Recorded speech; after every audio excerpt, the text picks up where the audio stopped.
आज हम लोग पढ़ेंगे मैट्रिक्स में operation of matrix. Operation of matrix में पढ़ेंगे एडिशन, सब्ट्रैक्शन, स्केलर मल्टीप्लिकेशन और मल्टीप्लिकेशन। पिछले वीडियो में आप लोगों ने मैट्रिक्स के बारे में पढ़ा, आज हम लोग उस पर ऑपरेशन के बारे में पढ़ेंगे। तो आज का टॉपिक है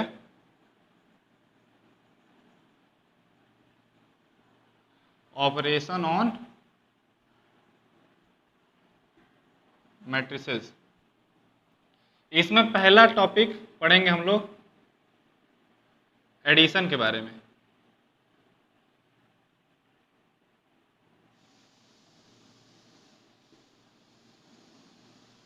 एडिशन ऑन मैट्रिक्स। तो पहले जनरल टर्म लेते हैं एक थे। तो जनरल टर्म मान लीजिए दो सेट लेते हैं, एक ए और बी। ए सेट ले लेते हैं कोई भी ऑर्डर का, जैसे मान लीजिए हम 2x3 का ले लेते हैं, तो इसको कोई भी टर्म दे देते हैं।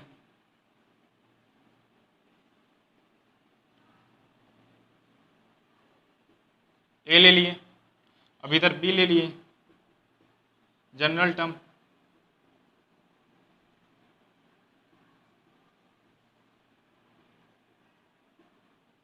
ले लिए। अब ए और बी को मान लीजिए ऐड करना है, तो ऐड कैसे होगा? तो पहली बात, एडिशन का पहला वो है रिक्वायरमेंट कि दोनों का ऑर्डर सेम होना चाहिए। मतलब ये 2x3 का है, मतलब 2 रो 3 कॉलम, और ये भी 2x3 का, मतलब अब एडिशन पॉसिबल है। तब एडिशन करते हैं। तो एडिशन पहले करने के लिए क्या करेंगे, सिंपल सा इसके जो एलिमेंट है, इसके कोरस्पॉन्डिंग जो एलिमेंट है b1, इसको ऐड कर देंगे। मतलब कोरस्पॉन्डिंग एलिमेंट ऐड कर देंगे और a प्लस बी में लिखते जाएंगे। तो a प्लस बी का जो पहला एलिमेंट आएगा वो a1 plus b1, similarly a2 plus b2 दूसरा, then a3 plus b3, then a4 plus b4, a plus b5, a6 plus b6। ये आंसर आता है। इसमें ये आप ये देखिए, ये एक ही एलिमेंट है। मान लीजिए अगर यहाँ पे a1 की जगह 2 रहता, b1 की जगह 5 रहता, तो 2 प्लस 5 7 हो जाता ऐसे। तो ये एक एलिमेंट है। तो ये भी जो मैट्रिक्स बना है 2x3। तो एडिशन होने पे, जब दो एडिशन होता है दो मैट्रिक्स का, तो जो ऑर्डर आता है वो भी सेम होता है इस मैट्रिक्स के। तो ये भी सेम होगा 2x3 का। एग्जाम्पल ले लेते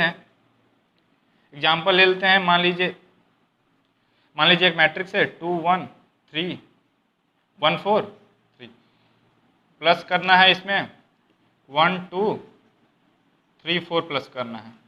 तो जो आंसर आएगा corresponding element 2 plus 1, then 1 plus 2, then 1 plus 3, अब 4 प्लस 4 होगा। तो और फिर इसके बाद में इसको सिंप्लीफाई कर दीजिए। तो सिंप्लीफाई करने पे 2 1 प्लस 3, 1 प्लस 2 3, 1 प्लस 3 4, और 4 प्लस 4 8। तो ऐसे एडिशन होता है, कॉरस्पॉन्डिंग एलिमेंट को ऐड कर दिया जाता है, और फिर बाद में अगर एग्जाम्पल के थ्रू हम लोग देख लिया। अब बात करते हैं सब्ट्रैक्शन ऑफ मैट्रिक्स का, और इसके बाद बात करेंगे स्केलर मल्टीप्लिकेशन का। तो सब्ट्रैक्शन ऑफ मैट्रिक्स में वैसे ही दो ले लेंगे, ए और बी मैट्रिक्स, जिसका जनरल टर्म लेते हैं a2 a3 a4। इसमें हमने 2x2 का लिया है।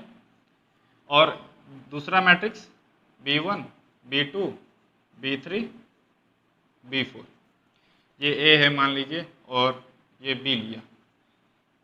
ये 2x3 का, ये भी 2x3 का। तो जैसे ऐड होता है कोरस्पॉन्डिंग, वैसे सब्ट्रैक्शन में भी वैसे ही होगा। मतलब आपको कोरस्पॉन्डिंग एलिमेंट को माइनस कर देना है। तो इसमें अगर माइनस करें तो a1, इसका कोरस्पॉन्डिंग एलिमेंट b1 होता है, तो a1 minus b1, then a2 minus b2 and so on, ऐसे ही सिमिलरली कर देंगे। तो a1 माइनस b1, इधर a2 minus b2, a3 minus b3, a4 minus b4।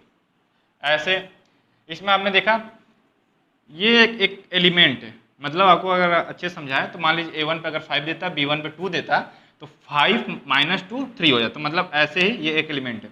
अब इसको अलग अलग मत मान लीजिएगा, मतलब इस रो में 4 एलिमेंट है, ऐसा नहीं है, ये एक एलिमेंट है। तो ये भी ये 2x2 का है, तो देखिए जो रिजल्ट आता है वो भी 2 क्रॉस 2 का आता है।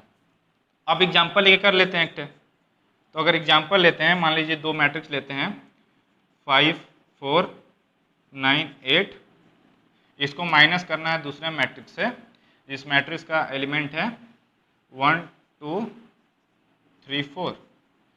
तो जो a माइनस बी, अगर इसको a मान ले और इसको b मान लेते हैं, तो a माइनस बी क्या आता है, मान लीजिए इसको b मान लिए, तो a माइनस बी क्या आएगा, a माइनस बी आएगा। इसके कॉरस्पॉन्डिंग एलिमेंट इसमें पहले ऊपर बताया कि माइनस कर देना, तो वैसे इसमें माइनस, तो 5 माइनस 1, फिर then 4 minus 2, then 9 minus 3, then 8 minus 4। अभी इसको सिंप्लीफाई कर देंगे, तो सिंप्लीफाई करने पे जो आंसर आएगा वो रिजल्ट आएगा 5 minus 1 4, 4 minus 2 2, 9 minus 3 6 and 8 minus 4 4। ये भी देखिए जो रिजल्ट आए वो भी 2 क्रॉस 2 मैट्रिक्स का रहेगा। तो एडिशन में और सब्ट्रैक्शन में कॉमन है, मैट्रिक्स अगर दोनों मैट्रिक्स का ऑर्डर सेम है तब परफॉर्म होगा एडिशन सब्ट्रैक्शन, और उसके बाद जो रिजल्ट आएगा उसका भी मैट्रिक्स का ऑर्डर सेम रहेगा, और इसमें बस करस्पॉन्डिंग एलिमेंट को माइनस कर देना, सब्ट्रैक्शन रहा तो, और एडिशन रहा तो ऐड कर देंगे। अब बात सब्ट्रैक्शन की होगी। अब बात करते हैं स्केलर मल्टीप्लिकेशन का। स्केलर मल्टीप्लिकेशन में क्या होता है, जब कोई मैट्रिक्स में कोई एक वैल्यू, कोई एक न्यूमेरिकल वैल्यू मल्टीप्लाई होता है तो उसको बोलते हैं स्केलर मल्टीप्लिकेशन। जैसे मान लीजिए कोई एक मैट्रिक्स है A1 A2 A3 A4, मान लीजिए इसको ये मान लीजिए A मैट्रिक्स है, ए कैपिटल लेटर में। अब मान लीजिए ए में कोई न्यूमेरिकल वैल्यू, जैसे मान लीजिए उसको के मान लेते हैं, के, अगर कोई वैल्यू के मल्टीप्लाई होता है तब वो मैट्रिक्स कैसा होगा, मतलब वो रिजल्ट कैसा आएगा, तो वही स्केलर मल्टीप्लिकेशन होता है। मतलब किसी मैट्रिक्स में कोई एक न्यूमेरिकल वैल्यू या कोई एक वैल्यू जब उसमें मल्टीप्लाई होता है तो कैसे मल्टीप्लाई होता है, तो उसको देखेंगे। तो मान लीजिए एक मैट्रिक्स ले लिए ए और एक न्यूमेरिकल वैल्यू ले लिए हैं के। अब जब k का मल्टीप्लाई a में करेंगे तो k को ऐसे लिखेंगे, और a को क्या है, a का value a1 a2 a3 a4। तो जब भी कोई न्यूमेरिकल मल्टीप्लाई होता है किसी मैट्रिक्स में तो वो वैल्यू उस मैट्रिक्स के हर एक एलिमेंट में मल्टीप्लाई हो जाता है। तो हर एक एलिमेंट में मल्टीप्लाई करेंगे तो क्या होगा, k a1 k a2 then k a3 then k a4। तो आपने देखा कि जब भी कोई वैल्यू किसी मैट्रिक्स में मल्टीप्लाई होता है तो वो वैल्यू मैट्रिक्स के हर एलिमेंट में मल्टीप्लाई हो जाता है।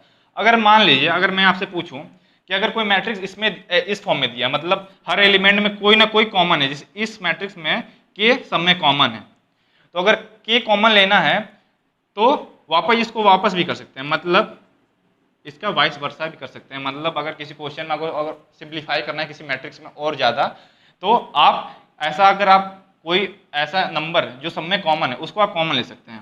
तो इसमें अगर k वापस कॉमन ले, तो वापस a1 a2 a3 a4 हो जाएगा। तो आपने देखा इसके लिए कोई भी वैल्यू जब किसी मैट्रिक्स में मल्टीप्लाई होता है तो वो वैल्यू सारे मैट्रिक्स के हर एलिमेंट में मल्टीप्लाई होता है। अगर इसमें अगर एग्जांपल लेते हैं तो मान लीजिए कोई 2 है, 2 एक वैल्यू किसी मैट्रिक्स में, मान लीजिए वो मैट्रिक्स 4 है 9 है 10 है 1 है, तो आंसर क्या होगा आपने पता। अब आपको पता है कि अगर ये कोई वैल्यू मल्टीप्लाई होता है सारे एलिमेंट में मल्टीप्लाई होता है, तो अब मल्टीप्लाई कीजिए तो 4 × 2 8, 2 × 9 82 × 10 20, 2 × 1 2,